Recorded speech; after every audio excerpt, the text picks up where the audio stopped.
What's up, everybody? It's your boy Brooklyn Mclinn, and I'm back once again. We gonna keep it moving, man. My book of favorite quotes is a video tutorial. We gonna go through each one. So we up to quote number 5. This is our 5th week. There's 30 quotes. If you're just catching up, see the links in the description. Watch the first 4. But we gonna keep this train moving.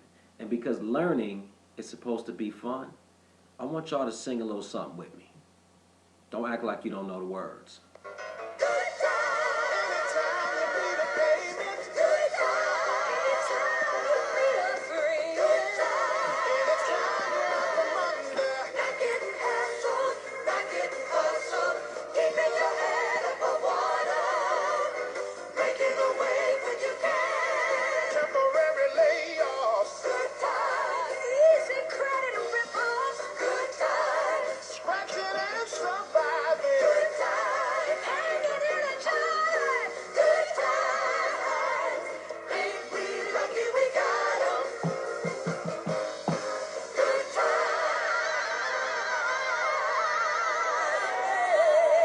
And for my OGs,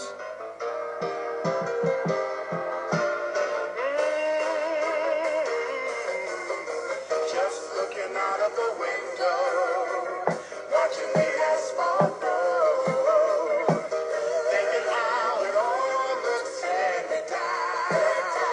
Yeah, keeping your head above water, making a way when you can. Temporary layoffs. Good Times is recorded on tape before a live audience. Ain't we lucky we got 'em?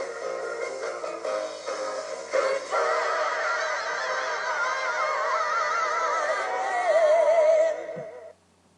all right. All right, let's get to some learning, man. All right. We're at quote number 5. My book of favorite quotes. Let's do a quick little review. I'm feeling kind of good today. Sunday night. My man Kobe Bryant just announced his retirement. And I'm not excited about that, but I'm happy that he's going to finally go ahead and shut that thing down because my boy hasn't been looking good. And we want to remember him for the 20 years that he gave us in 5 championships. So, quote number 1 in review. Only 2 reasons why someone doesn't make it. Either you quit or you die. By my father, Lloyd McLean. Number 2. Knowing is not enough, we must apply.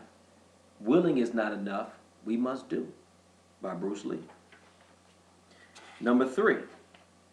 The person who believes they can and the person who believes they can't are both right. Confucius. Number 4. No matter how talented you are, your talent is going to fail you if you are not skilled, if you don't study, if you don't dedicate yourself to being better every single day. By Will Smith. Number 5, drum roll please. Become the change you want to see in the world. By Mahatma Gandhi. Become the change you want to see in the world. I'm not sure when I came across this quote from this most inspirational man who sacrificed himself for the greater good of his people. Like most of us, I myself was indirectly taught to believe that the exterior world that we experience decides how and what we feel. What I mean by that is if the sun is shining, we feel great. If it's raining, we feel terrible. If we get the job, we feel great. If we don't get the job, we feel terrible. We've been conditioned to allow things out of our control to determine how we feel day to day. Think about it. There are more distractions than ever designed to control how we feel, such as the TV, the radio, the internet, social media, friends, family, etc. All of it is telling us what to think and how to feel. When the truth of the matter is, we have within us the ability to be in total control of how we feel based on the choices that we make and the desires we have for ourselves. That being said, we must decide what we want to feel and become it. And then we will begin to experience it in the world. The first premise that will help if we can learn to accept it is the world is actually a perfect place in perfect balance. There are equal amounts of everything in full abundance, equal amounts of positive and negative, equal amounts of love and hate. It is the universal law of polarity, which states everything is dual, everything has poles, and everything has an opposite. Now, if you give lots of attention to the media, like I used to, I was convinced that the world was this evil, negative place with occasional acts of kindness. What I've come to realize is there are equal amounts of both, but the focus has been on negativity, so the illusion is there's an imbalance.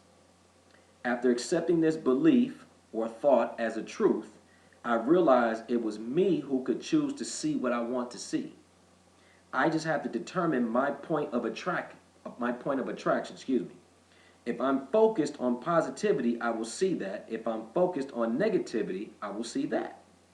Now, assuming that we accept that we have the power to control how we feel, then if I make my point of focus or attraction joy, happiness, and bliss, then as a mirror reflection to the world, I will only experience these things.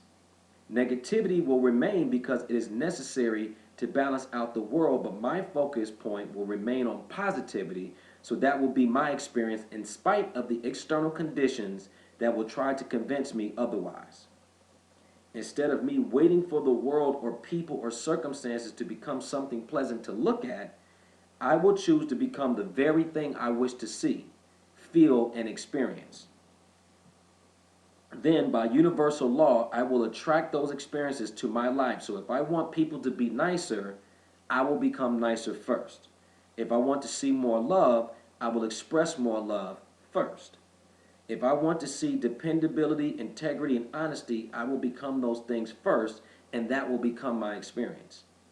It becomes easy when you can be unconditional about the result, meaning not be tied to an expectation. Do it because it's who you desire to become, and I guarantee your experience will shift. I remember having a conversation about relationships with my cousin and me complaining that it's going to be hard to find a good woman. She said to me, if you keep saying that, that will continue to be your experience. She said, what you're looking for, are you with? She said, by universal law, you can only attract what you are. I took what she said to heart. I was definitely somebody waiting for the other person to express their feelings about me before I would about them. So many relationships failed to launch because we were two people waiting for the other to commit first. I decided to become what I wanted to see in a mate. I would no longer wait. If I felt a certain way, I expressed it without worrying about if it would be reciprocated. I consciously worked to become all the qualities I wanted to see in my mate, and surely I began to see a shift in the quality of women I met. Not all were a desired match, but it only showed me that there was more work I needed to do on myself first. There was nothing wrong with the woman or myself. You are where you are in your journey at any given time. I was encouraged because I saw the shift and ultimately met my match. Try it and see. You can always go back to your old ways of being a grouch if you don't like it, because that's what I was. All right. Now let's reflect. Quote number 5. Become the change you want to see in the world by Mahatma Gandhi. So when I first came across this, it's like we hear it all the time. Become the change you want to see in the world. So I study universal laws, and if you're not hip to universal laws, excuse me, you should really look into them. So briefly, there's 7 natural laws to the universe. Number 1 is the law of mentalism. 2 is the law of correspondence. 3 is the law of vibration. 4, in no particular order, is the law of polarity, the law of cause and effect, the law of rhythm, the law of gender. Okay, and I'm not going to explain each one. By all means, hit me a comment. I'll shoot you some material on how to learn about it. I've actually shot videos explaining each of them, so go through my channel. But there is a universal law of correspondence. which basically says that your inner world will correspond with your outer world. So it's not the other way around. I used to think that I saw something and then I had a feeling about what I saw, and then that thing made me feel a certain way. When the truth of the matter is, I felt a certain way. I may not remember that I feel that way or that some seed was planted in me, but it's in there. And then what I saw validated my feeling. So it came from me first. I accept that. So it gave me a more empowered feeling to know that I could control how I responded to things, and I could control my focal point of attention. So it wasn't until I was traveling outside of the country, because I just kind of got to the point here in America that I was like, there's got to be more to life than what I'm experiencing. And so I packed up, went on some trips, and I was in a rainforest in Belize and traveling with a bushman, and he was explaining the forest. And he was breaking down to me, you know, the different plants and the trees and certain things you could touch and certain things you couldn't touch. He's like, yeah, that's poison ivy, but if you get that on you, you know, put that other plant on it, it'll make it go away. You know, certain plants you could use as like a Brillo pad to clean pots and pans. There were certain ants you could eat for protein. Like, it was this whole like imbalanced system. And I was like, well, where are the animals? And he goes, they're nocturnal. They're in there, they're watching us. But they understand that we have the day, they have the night. And it hit me, and I was like, yo, the world is actually in perfect balance. So why does it feel so negative? And it was like, oh wow, I don't have control of my focus point. I'm watching TV, I'm watching the news, and the news is, we all know, murder, death, kill. And I know that fear and stress and worry are some of the lower vibrating frequencies, right? It's hard to expand and evolve and grow when you're worried about your survival, when you're in fear, when you're in distress, right? We've all heard of the fight or flight syndrome. So that's necessary. So when we're physically in danger, certain things kick in and we can run faster, we're stronger, because it's about preserving your life. But the way our system is set up is it perpetually keeps us in a fight or flight response. And that's not how we're designed. That mechanism is only supposed to last maybe a minute. But we've been in this society, war, poverty, homelessness, unemployment, I mean, just murder, just serial, you know what I mean, ISIS, terrorism. Like, it's just so much that it keeps us in a constant state of fear, stress, anxiety, worry. So you can't expand, you can't grow, you can't evolve when you're worried about your survival all day long. So I was like, I'm sure I'm not the only person that understands this, and maybe those entities that control those outlets are purposely doing it to keep us afraid. So I can control that. I was like, I don't have to watch the news. I don't have to turn on my TV. I don't have to listen to the radio and listen to music that degrades. Right? Nobody's making me do it. I can choose to listen to more positive stuff, more positive music, more positive programming. I can choose to be around more positive friends. And I do that by reconditioning myself, reprogramming myself. Because I can control where I go and what I listen to. And like, I call it standing guard at the gateway of your mind. So I took that responsibility, because I didn't, I felt like a victim blaming other things outside of myself for my condition. It's like, no, it don't have nothing to do with nobody else but me. So that quote, become the change you want to see in the world. So once I had an understanding of what I was doing, then it became, well, I want to affect my outer world, and there are people in my outer world. You guys are in my outer world. So how can I affect you is by changing myself and then sticking to or being in alignment with the words that I'm speaking, follow it up with actions, and then that energy attracts like energy. And then I'm able to create a community of people that are like-minded, because just like misery loves company, so does positivity. Positivity loves company too, right? Um, so yeah, becoming the change I wanted to see. I felt myself complaining about the state of our boys of color, and what they were doing and the trouble that they were getting in. And I'm going, wait a minute, they're only following the examples that they see. So if I'm not giving them a different example to follow, then shut up and stop complaining. Like, get in the game.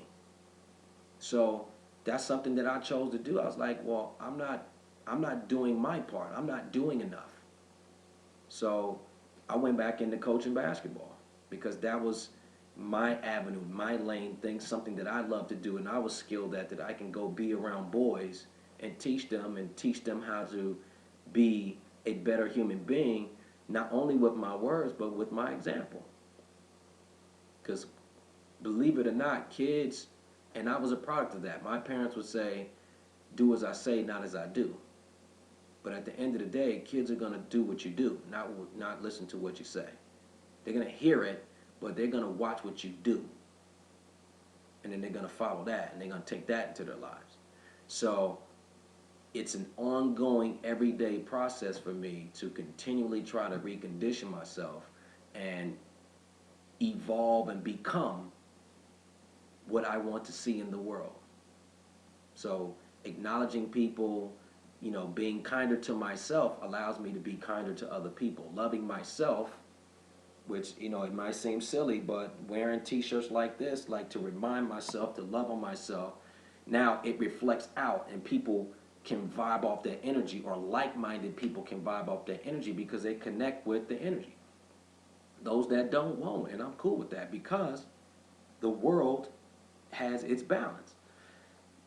Excuse me, we're never going to rid the world of negativity. It's not possible. The equation will be unbalanced. So you have both positive and negative. That's what the universal law of polarity teaches me. So I don't have to fight negativity.